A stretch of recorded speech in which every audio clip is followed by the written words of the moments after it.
বাসায় কখনো ভিক্ষুক আসলে নিজের হাতে ভিক্ষুককে দিবেন না। যদি কোনো ছোট্ট বাচ্চা থাকে তার হাতে ভিক্ষুককে দেওয়াবেন। এতে দুইটা উপকার হবে। এক নম্বরে আপনার ছোট বাচ্চা ছোট্ট থেকেই লোভ লালসা থেকে মুক্ত পাবে, এবং দুই নম্বরে সে মানুষকে দেওয়া শিখবে। তার ভিতরে লোভ লালসা কখনো জায়গা পাবে না।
আসসালামু আলাইকুম।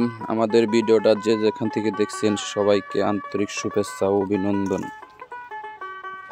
আমরা যে একটা জিনিস তৈরি করলাম, আপনারা দেখে কিন্তু এই জিনিসটা তৈরি করতে পারবেন। যারা এসি ফ্রিজের কাজ করেন তাদের জন্য আমার এই ভিডিওটা।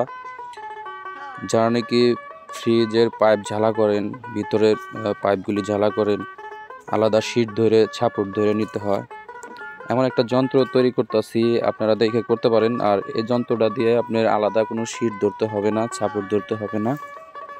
আপনারা নিজে থেকেই এইভাবে তৈরি করে আপনারা কাজ করতে পারেন। অনেক সুন্দর একটা যন্ত্র হয়ে গেল। আপনারা ইচ্ছে করলে এভাবে সবাই বানাই নিতে পারেন যারা এসি ফ্রিজের কাজ করেন। কেমন হলো ভিডিওটা, কেমন হলো এই যন্ত্রটা অবশ্যই কমেন্টে জানাবেন। কিন্তু